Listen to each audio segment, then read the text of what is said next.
السلام علیکم ورحمۃ اللہ وبرکاتہ حامدا ومصلیا اما بعد قال ابن مسعود رضی اللہ عنہ من اراد ان ينظر الى وصیۃ محمد صلی اللہ علیہ وسلم التي عليها خاتمه فليقرأ قوله تعالى قل تعالوا اتل ما حرم ربكم عليكم الا تشركوا به شيئا الى قوله وان هذا صراطي مستقيما۔ حضرت ابن مسعود رضی اللہ تعالی عنہ کہتے ہیں کہ جو شخص نبی کریم صلی اللہ علیہ وسلم کی وصیت کو دیکھنا چاہتا ہو،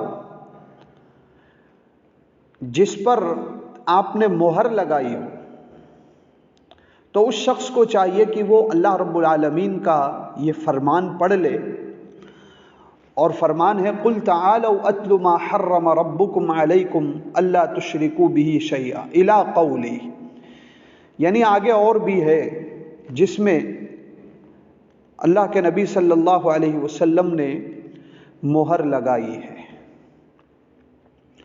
بعض علماء کہتے ہیں کہ حضرت ابن مسعود رضی اللہ تعالی عنہ کے یہ قول کا مطلب ہے کہ جس وصیت کو نبی کریم صلی اللہ علیہ وسلم نے تحریر کروا کر اس پر اپنی مہر ثبت فرمائی، اور پھر اس وصیت میں اپنی وفات تک تبدیلی نہ فرمائی، تو یعنی جو شخص اس وصیت سے فائدہ اٹھانا چاہے، دیکھنا چاہے، تو وہ اللہ تعالیٰ کے اس فرمان کو پڑھ لے۔ یہ جو آیت کریمہ ہے اِلیٰ قولی، یعنی اور بھی اس میں وصیت ہے۔ ایک حدیث ہے حضرت عبادہ بن صامت رضی اللہ تعالی عنہ کے حوالے سے، وہ کہتے ہیں کہ اللہ کے نبی صلی اللہ علیہ وسلم نے ارشاد فرمایا کہ جو شخص ان آیات پر غور کرے، اور کون ہے جو ان آیات پر میری بیعت کرے گا، اور پھر آپ نے یہ آیت پڑھی قُلْ تَعَالَوْا أَتْلُ مَا حَرَّمَ رَبُّكُمْ، یعنی یہ آیت تلاوت فرمائی، اس کے آگے بھی آپ نے فرمایا، پھر آپ نے فرمایا کہ جس نے ان کو پورا کیا اس کا اجر اللہ پر ہے، اور جس نے ان میں کمی کی اس کو دنیا میں سزا بھی مل جائے گی، اور جس شخص کو آخرت تک مہلت دی جائے اس کا معاملہ اللہ کے سپرد ہوگا، چاہے تو اللہ تعالیٰ معاف کر دے اور چاہے تو اس کو سزا دے دے، یہ اللہ کی مشیت کے تحت ہوگا۔ اب وہ وصیت کیا ہے؟ اس آیت میں بتایا گیا قُلْ تَعَالَوْا أَتْلُ مَا حَرَّمَ رَبُّكُمْ۔ اللہ رب العالمین نے کچھ چیزیں ہم پر حرام کر دی۔ اللہ کے نبی صلی اللہ علیہ وسلم سے اللہ تعالیٰ کہہ رہا ہے کہ آپ کہیے لوگوں سے کہ آؤ میں تمہیں کچھ ایسی چیزیں بتاؤں ما حرم ربکم علیکم، جو اللہ تعالیٰ نے تم پر حرام کر دی ہے، اور وہ ہے کہ تم اس کے ساتھ کسی چیز کو شریک نہ کرو۔ یہ ایک پہلی چیز، اس کے ساتھ کسی چیز کو شریک نہ کرو، یہ وصیت ہے۔ اب دوسری چیزیں کیا ہے؟ اسی کے آگے آپ دیکھیں گے قرآن مجید میں وَبِالْوَالِدَيْنِ إِحْسَانًا، والدین کے ساتھ حسن سلوک کرو، یہ دوسری وصیت۔ وَلَا تَقْتُلُوا أَوْلَادَكُم مِّنْ إِمْلَاقٍ، اور اپنی اولاد کو مفلسی کے ڈر سے قتل نہ کرو، ہم تمہیں بھی رزق دیتے ہیں، نَحْنُ نَرْزُقُكُمْ وَإِيَّاهُمْ، اور انہیں بھی رزق دیتے ہیں، یہ تیسری وصیت ہے۔ اور چوتھی وصیت کیا ہے؟ وَلَا تَقْرَبُوا الْفَوَاحِشَ مَا ظَهَرَ مِنْهَا وَمَا بَطَنَ، بے شرمی کی باتوں کے قریب بھی نہ جاؤ، یعنی بے حیائی کے قریب بھی نہ جاؤ، خواہ وہ کھلی ہوئی ہو یا باطنی ہو، یعنی چھپی ہوئی، آپ بے حیائی کے قریب نہ جاؤ۔ اس کے بعد کیا وصیت ہے؟ وَلَا تَقْتُلُوا النَّفْسَ الَّتِي حَرَّمَ اللَّهُ إِلَّا بِالْحَقِّ ذَلِكُمْ وَصَّاكُمْ بِهِ لَعَلَّكُمْ تَعْقِلُونَ، اور کسی بھی نفس کو تم قتل نہ کرو جسے اللہ تعالیٰ نے حرام قرار دیا ہے مگر حق کے ساتھ، یعنی کسی جان کو قتل کرنے کا حق نہیں ہے۔ حق کے ساتھ مطلب یہ ہے کہ جنہیں حق جنہیں قتل کرنے کا حکم دیا گیا ہے یا جن کی اجازت دی گئی انہیں ہی قتل کیا جا سکتا ہے، ورنہ کسی بھی نفس کو قتل کرنا جو ہے حرام ہے۔ ذالکم وصاکم بہ لعلکم تعقلون، شاید کہ تم سمجھداری سے کام لے سکو۔ ذالکم وصاکم، یہ باتیں ہیں جن کی ہدایت تمہیں دی جا رہی ہے، تمہیں وصیت کی گئی ہے۔ لعلکم تعقلون، شاید کہ تم سمجھ سکو۔ اور پھر کیا ہے؟ ولا تقربوا مال الیتیم، ایک اور وصیت ہے کہ تم یتیم کے مال کے قریب نہ جاؤ، الا باللتی ہی احسن، مگر ایسے طریقے سے جو احسن ہو، بہتر ہو، حتی یبلغ شدہ، یہاں تک کہ وہ اپنے سن رشد کو پہنچ جائے، یعنی جوان ہو جائے، جوانی کو پہنچ جائے، عقل و سمجھ کا مالک ہو جائے۔ تو یہ وصیتیں ہیں کہ یتیم کا مال کھانا تو دور کی بات، اس کے قریب بھی نہیں جانا چاہیے، یعنی اس کے مال پر، یتیم کے مال پر بری نظر نہیں رکھنی چاہیے۔ ہاں اگر آپ اس کا سہارا بنتے ہو، ساتھ دینا چاہتے ہو، اس کے مال کو لے کر آپ تجارت کر کے اسے ہی فائدہ پہنچانا چاہتے ہو تو اس صورت میں آپ کے لیے جائز ہے، ورنہ یتیم کا مال کھانا یہ حرام قرار دیا ہے۔ یہ اللہ کے نبی صلی اللہ علیہ وسلم کی وصیت ہے۔ اور کیا ہے؟ وَأَوْفُوا الْكَيْلَ وَالْمِيزَانَ بِالْقِسْطِ، ناپ تول میں آپ انصاف کرو، ناپ تول کرو تو پورا پورا کرو، ترازو کو برابر رکھو، کمی بیشی نہ کرو۔ وَأَوْفُوا الْكَيْلَ وَالْمِيزَانَ بِالْقِسْطِ، انصاف کے ساتھ تم تولو۔ لَا نُكَلِّفُ نَفْسًا إِلَّا وُسْعَهَا، ہم ہر شخص پر ذمہ داری کا اتنا ہی بوجھ رکھتے ہیں جتنا کہ اس کے اندر طاقت ہے، استطاعت ہے۔ یہ وصیت ہے۔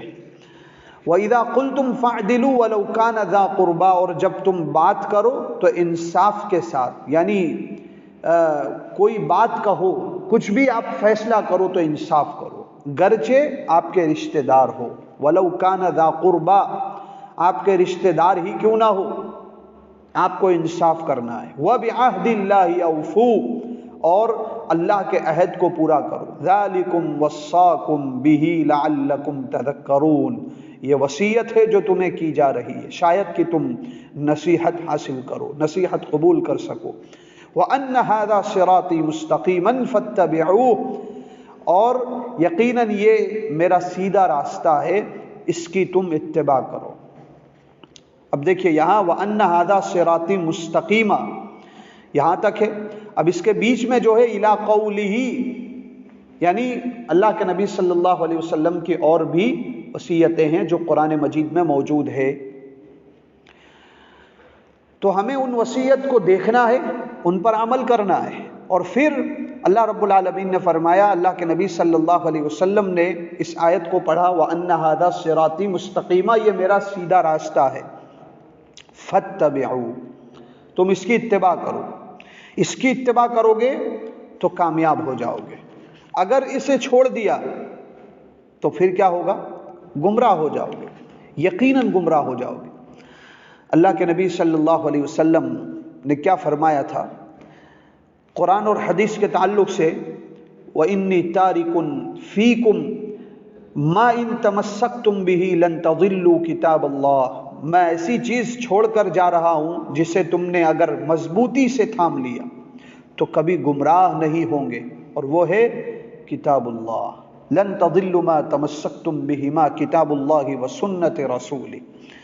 دوسری روایت کے الفاظ ہے کہ تم ہرگز گمراہ نہیں ہوں گے جب تک کہ تم کتاب اللہ اور سنت رسول کو تھامے رہو گے، یہ تمہارے کامیابی کا ذریعہ ہے، اور یہی صراط مستقیم ہے۔ وَأَنَّ هَذَا صِرَاطِي مُسْتَقِيمًا، یہ صراط مستقیم ہے، کتاب اللہ اور سنت رسول، یہ ہے سیدھا راستہ۔ اگر اسے پکڑے رہو گے، اسے پکڑے رہو گے تو ضرور کامیاب ہوں گے، اور اسے چھوڑ دیا تو یقیناً آپ گمراہی کی طرف چلے جاؤ گے، اور گمراہی الضلالۃ فی النار، گمراہی کہاں لے جاتی ہے؟ جہنم میں لے جاتی ہے۔ تو یہ ابن مسعود رضی اللہ تعالیٰ عنہ کا یہ قول ہے جو کہ اللہ کے نبی صلی اللہ علیہ وسلم کی وصیت کی طرف ہماری توجہ دلا رہے ہیں۔ اب آئیے آگے دیکھتے ہیں۔ عن معاذ بن جبل رضی اللہ عنہ قال كنت ردیف النبی صلی اللہ علیہ وسلم على حمار فقال لي یا معاذ اتدری ما حق اللہ على العباد وما حق العباد على الله قلت والله ورسوله اعلم قال حق الله على العباد ان يعبدوه ولا يشركوا به شيئا وحق العباد على الله الا يعذب من لا يشرك به شيئا قلت افلا ابشر الناس قال لا تبشرهم فيتكلوا۔ دیکھیے یہ کیا بتا رہے ہیں، حضرت معاذ بن جبل رضی اللہ تعالی عنہ بیان کرتے ہیں کہ میں ایک مرتبہ اللہ کے نبی صلی اللہ علیہ وسلم کے پیچھے آپ کے گدھے پر سوار تھا۔ حضرت معاذ کی یہ جو حدیث ہے کئی طرق سے صحیحین میں مروی ہے۔ کنت ردیف النبی علی حمار، اللہ کے نبی صلی اللہ علیہ وسلم گدھے کی سواری پر تھے اور حضرت معاذ بھی آپ کے ساتھ تھے۔ اور ردیف کہتے ہیں سواری پر کسی انسان کو اپنے پیچھے بٹھا لیا جائے، اپنے پیچھے بٹھایا جائے سواری پر، وہ ہے ردیف۔ تو ردیف حضرت معاذ بن جبل تھے، یعنی اللہ کے نبی صلی اللہ علیہ وسلم کے پیچھے بیٹھے ہوئے تھے۔ تو آپ نے حضرت معاذ سے کہا، تو اس سے کیا معلوم ہوا؟ اس سے باتیں کچھ معلوم ہوتی، وہ یہ ہے کہ گدھے کی سواری جائز ہے، یعنی گدھے پر ہم سواری کر سکتے ہیں۔ اللہ کے نبی صلی اللہ علیہ وسلم نے گدھے کی سواری کی، اور آپ دیکھیں اس گدھے کے تعلق سے اس گدھے کا نام بھی ذکر کیا گیا۔ ایک روایت میں اس گدھے کا نام عفیر رکھا گیا، یعنی نام ذکر کیا گیا عفیر۔ اور ایک روایت کے مطابق وہ گدھا جو ہے اللہ کے نبی صلی اللہ علیہ وسلم کی خدمت میں شاہ مصر نے آپ کی خدمت میں بطور ہدیہ بھیجا تھا، شاہ مصر نے بطور ہدیہ بھیجا تھا۔ تو اس سے اللہ کے نبی صلی اللہ علیہ وسلم کی انکساری عاجزی اور وہ تصویر سامنے آتی ہے جن کے سامنے بڑے بڑے ملوک کی گردنیں جھک جاتی ہیں، بڑے بڑے بادشاہوں کی گردنیں جھک جاتی ہے کہ پوری انسانیت کا رہبر اور معلم ایک معمولی گدھے پر سوار ہے اور ایک ساتھی کو بھی اپنے ساتھ سوار کیے ہوئے ہیں۔ تو یہ آپ کی عاجزی اور انکساری ہے۔ اللہ کے نبی صلی اللہ علیہ وسلم نے حضرت معاذ سے کیا کہا؟ یا معاذ، حضرت معاذ خود کہتے ہیں فقال علی، کہ مجھ سے آپ نے کہا یا معاذ، اے معاذ، اتدری ما حق اللہ علی العباد وما حق العباد علی اللہ، کیا تم جانتے ہو کہ اللہ کا حق بندوں پر کیا ہے اور بندوں کا حق اللہ پر کیا ہے؟ یعنی اس بات کا علم ہمیں ہونا چاہیے کہ ہمارا جو ہے ہم پر اللہ کا حق کیا ہے، حقوق اللہ ہمارے اوپر کیا ہیں، یہ ہم اور آپ کو یاد رکھنا چاہیے۔ حضرت معاذ کو یہ سوال آپ نے پوچھا، اللہ کا حق کیا ہے تم جانتے ہو؟ تو یہ آپ نے سوال کیا۔ سوال کرنے کا مطلب یہ ہے کہ ان حقوق کو جانتے ہوئے یا ان حقوق کو جانو، ان کا علم حاصل کرو اور ان حقوق کو ادا کرنے کی کوشش کرو۔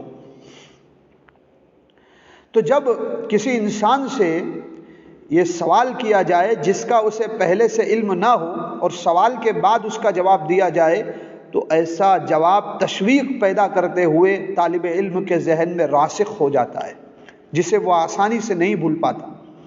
تو حق اللہ علی العباد یعنی وہ افعال اور اعمال جن کے کرنے کا انسان کو مکلف قرار دیا گیا ہے، انسان کو مکلف بنایا گیا ہے۔ کچھ افعال ہیں، کچھ اقوال ہیں، کچھ اعمال ہیں جن کا انسان کو مکلف بنایا گیا ہے۔ وما حق العباد علی اللہ، اس کا مطلب یہ ہے کہ اللہ تعالیٰ لازماً اپنے وعدے کو پورا کر کے رہے گا۔ اللہ تعالیٰ نے جو جو وعدے کیے ہیں وہ اپنے وعدے کو پورا کرے گا، کیونکہ اللہ تعالیٰ نے اپنے ان بندوں سے جو اس کی توحید پر قائم رہیں گے ان سے پختہ وعدہ کیا ہے کہ ان کو احسن جزا دی جائے گی، یعنی بہتر بدلہ دیا جائے گا۔ جو اللہ کا حق ادا کرے گا تو اب اللہ پر حق یہ ہے کہ اللہ تعالیٰ انہیں سزا نہیں دے گا بلکہ بہترین بدلہ دے گا۔ تو جب یہ سوال آپ نے حضرت معاذ سے کیا تو حضرت معاذ کہتے ہیں قلت، میں نے کہا اللہ ورسولہ اعلم، اللہ اور اس کے رسول زیادہ بہتر جانتے ہیں۔ تو یہاں سے کیا علم معلوم ہو رہا ہے کہ جب اہل علم ہم سے سوال کریں تو جب یا تو پھر یا ہمیں کوئی بھی سوال کر سکتا ہے، اگر کسی چیز کا علم ہے تو ہمیں جواب دینا چاہیے، ورنہ علم نہ ہو تو جواب نہیں دینا چاہیے۔ اور دوسری بات کہ ہم سے اہل علم اگر سوال کرتے ہیں تو ان کا لحاظ رکھنا چاہیے، ان کا لحاظ رکھنا چاہیے۔ درس ہمارا مختصر سا ہے، ورنہ وہ واقعہ بھی ہمارے سامنے ہے جب حضرت عبداللہ ابن عمر رضی اللہ تعالی عنہ اللہ کے نبی صلی اللہ علیہ وسلم کی مجلس میں بیٹھے ہوئے تھے، اور اس مجلس میں آپ نے سوال کیا مثل المؤمن مثل النخلہ، کہ مومن کی مثال کھجور کے درخت کی مثال ہے۔ یہ درخت جو ہے اس کی آپ نے مثال پوچھی کہ وہ کون سا درخت ہے جس کی مثال مومن کی مثال دی گئی۔ تو عبداللہ ابن عمر وہاں موجود تھے، بڑے بڑے صحابہ موجود تھے، ابو بکر ہے، عمر ہے، بڑے بڑے کبار صحابہ جو ہے وہاں موجود تھے۔ عبداللہ ابن عمر جانتے تھے کہ میں اس سوال کا جواب جانتا ہوں، میں جانتا ہوں کون سا درخت ہے، لیکن عبداللہ ابن عمر کچھ نہیں بولے۔ جب مجلس ختم ہوئی، عمر بن خطاب نے اپنے بیٹے کو لے کر جانے لگے تو عبداللہ ابن عمر نے کہا کہ میں اس سوال کا جواب جانتا تھا، وہ کھجور کا درخت جو ہے میں جانتا تھا، حالانکہ اللہ کے نبی صلی اللہ علیہ وسلم نے اس مجلس میں پھر بتا دیا تھا کہ وہ کھجور کا درخت ہے، لیکن عبداللہ ابن عمر نے اپنے باپ سے کہا کہ میں جانتا تھا وہ کھجور کا درخت ہے، لیکن میں اس لیے نہیں کہا کہ آپ موجود تھے، بڑے بڑے جو ہے بڑے صحابہ موجود تھے، ابو بکر ہے اور آپ جیسی شخصیت موجود تھے، اس لیے میں نے نہیں کہا۔ حضرت عمر نے کہا کہ اگر آپ نے اس سوال کا جواب مجلس میں دے دیا ہوتا تو میرا سر جو ہے فخر سے اونچا ہو جاتا، اور اتنی خوشی ہوتی جتنا کہ سرخ اونٹ دینے کے بعد بھی مجھے خوشی نہ ہوتی، یعنی اس سے زیادہ خوشی ہوتی۔ تو معلوم ہوا کہ ہم سے اگر اہل علم بات کریں تو ان کا لحاظ رکھنا چاہیے۔ تو اللہ کے نبی صلی اللہ علیہ وسلم نے فرمایا حق اللہ علی العباد ان یعبدوہ لا یشرکوا بہ شیئا، کہ اللہ کا حق بندوں پر یہ ہے کہ بندے صرف اسی کی عبادت کریں، اس کے ساتھ کسی چیز کو شریک نہ کریں۔ اور پھر آپ نے بتایا کہ وحق العباد علی اللہ، بندوں کا حق اللہ پر یہ ہے کہ اللہ رب العالمین اس شخص کو عذاب نہیں دے گا جو اس کے ساتھ کسی چیز کو شریک نہیں کرے گا۔ دیکھیے اللہ کے نبی صلی اللہ علیہ وسلم نے سوال کیا اور آپ نے جواب بھی دیا، کہا کہ اللہ کا حق بندوں پر یہ ہے کہ بندے صرف اس کی عبادت کریں، اب اس کے ساتھ کسی چیز کو شریک نہ کرے۔ تو پھر اس کے بعد اللہ پر جو حق بنتا ہے بندوں کا وہ یہ ہے کہ اللہ تعالیٰ عذاب نہیں دے گا، ایسے لوگوں کو عذاب نہیں دے گا جو اس کے ساتھ کسی چیز کو شریک نہیں کرتے اور صرف اس کی عبادت کرتے ہیں۔ تو یہ اللہ تعالیٰ ظالم نہیں ہے، اللہ تعالیٰ اپنے بندوں پر ظلم نہیں کر سکتا ہے۔ قرآن مجید میں اللہ رب العالمین نے فرمایا ما یفعل اللہ بعذابکم ان شکرتم وآمنتم وکان اللہ شاکرا علیما، کہ اللہ رب العالمین تمہیں عذاب دے کر کیا کرے گا، عذاب دے کر کیا کرے گا اگر تم شکر گزار بنے رہو، ایمان والے بنے رہو، تو اللہ تعالیٰ کیوں عذاب دے گا؟ تو یہ اللہ پر حق بنتا ہے بندوں کا کہ بندے اگر اس کے ساتھ کسی چیز کو شریک نہیں کرتے تو اللہ تعالیٰ عذاب نہیں دے گا۔ اس کے بعد کیا ہے؟ قلت، اب حضرت معاذ بن جبل رضی اللہ تعالی عنہ کہتے ہیں میں نے کہا یا رسول اللہ افلا ابشر الناس، کیا میں اس کی خوشخبری لوگوں کو سنا دوں؟ کیا میں لوگوں کو اس کی خوشخبری سنا دوں؟ یعنی یہ بہت خوشی کی بات ہے، اور یقیناً خوشی کی بات ہے کہ اللہ تعالیٰ کے عذاب سے اس انسان کو بچا لیا جائے گا، خوشی کی بات۔ تو کیا میں لوگوں کو یہ بشارت دے دوں آپ نے کیا فرمایا؟ لا تبشرہم فیتکلوا، لوگوں کو نہ بتاؤ اس کے بارے میں، یعنی اس کی خوشخبری نہ دو۔ کیوں؟ اس لیے کہ لوگ اسی پر بھروسہ کر لیں گے، فیتکلوا، اسی پر بھروسہ کر لیں گے۔ اس کا کیا مطلب ہے لا تبشرہم فیتکلوا؟ سب سے پہلے تو دیکھیں حضرت معاذ بن جبل کا جو دل میں جو سوال اٹھا، افلا ابشر الناس، کیا لوگوں کو میں بشارت دے دوں؟ اب یہ جذبہ ہمارے اندر بھی ہونا چاہیے کہ جب کوئی اچھی چیز معلوم ہو جائے تو دوسروں کو بتا دینا چاہیے تاکہ دوسروں کا فائدہ ہو جائے۔ اور یہ صحابہ اکرام کے دل میں تھا، ان کے جذبات ایسے تھے کہ جب کوئی فائدے والی چیز مل جائے، جس میں فائدہ ہو، جس عمل میں اور مسلمانوں کا فائدہ ہو رہا ہو، تو وہ ایک دوسرے کو صحابہ بتا دیا کرتے تھے۔ وہ جذبہ ہمارے اندر ہونا چاہیے۔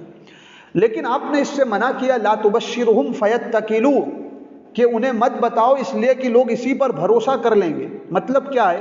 مطلب یہ ہے کہ اگر یہ بات عام ہو جائے گی تو پھر تمام مسلمان اعمال صالحہ کرنے میں سستی کرنے لگیں گے، یعنی اعمال صالحہ نیکیاں کرنے میں سستی کرنے لگ جائیں گے۔ نیکیاں بہت ساری، فرائض صرف نہیں ہے بلکہ نوافل ہے، سنن ہے، یہ سب ہے، نیکیاں ہیں، ان میں سستی کرنے لگ جائیں گے، اس لیے آپ نے منع فرمایا۔ لیکن ایک روایت میں آتا ہے حضرت معاذ بن جبل رضی اللہ تعالی عنہ نے اپنی وفات کے موقع پر اس حدیث کو بیان کر دیا تھا۔ کیوں؟ اس لیے کہ یہ گمان کیا کتمان حق کے گناہ میں کہیں وہ مبتلا نہ ہو جائے، یعنی علم کو چھپانے کے جرم میں وہ کہیں گرفتار نہ ہو جائے، یہ اس ڈر سے انہوں نے اپنے وفات کے وقت بتا دیا تھا۔ تو یہ حدیث جو ہے ہمیں بتا رہی ہے کہ اللہ کا حق ہمیں ادا کرنا ہے، اللہ کا حق جو ہے بجا لانا ہے، اور پھر اس کے بعد اللہ رب العالمین ہمارے ساتھ جو ہے اللہ پر حق یہ ہو جائے گا ہمارا کہ اللہ تعالی ہمیں کسی طرح سے عذاب نہیں دے گا۔ تو یہ خلاصہ کلام ہے کہ اللہ کے نبی صلی اللہ علیہ وسلم کی وصیت یہاں پر ذکر کی گئی، جو کہ سورہ انعام میں موجود ہے۔ قل تعالوا اتل ما حرم ربکم علیکم سے لے کر وان ھذا صراطی مستقیما، اور اس کے بعد حضرت معاذ بن جبل رضی اللہ تعالی عنہ کی حدیث ہے جس میں ہمیں تعلیم دی گئی کہ اللہ کے حقوق جو ہیں، حقوق اللہ، یہ ادا کیے جائیں، اور صرف انہی پر بھروسہ نہ کر لیا جائے بلکہ اور بھی جو اعمال صالحہ ہیں انہیں ہمیں خوشی کے ساتھ نیکی کے جذبات کے ساتھ بجا لانے چاہیے تاکہ ہماری نیکیوں میں اضافہ ہو سکے۔ اللہ تعالیٰ سے دعا ہے رب العالمین جو باتیں ہم نے سنی پڑھی، اللہ رب العالمین ان باتوں پر عمل کرنے کی توفیق عطا فرمائے، آمین۔ والسلام علیکم ورحمۃ اللہ وبرکاتہ۔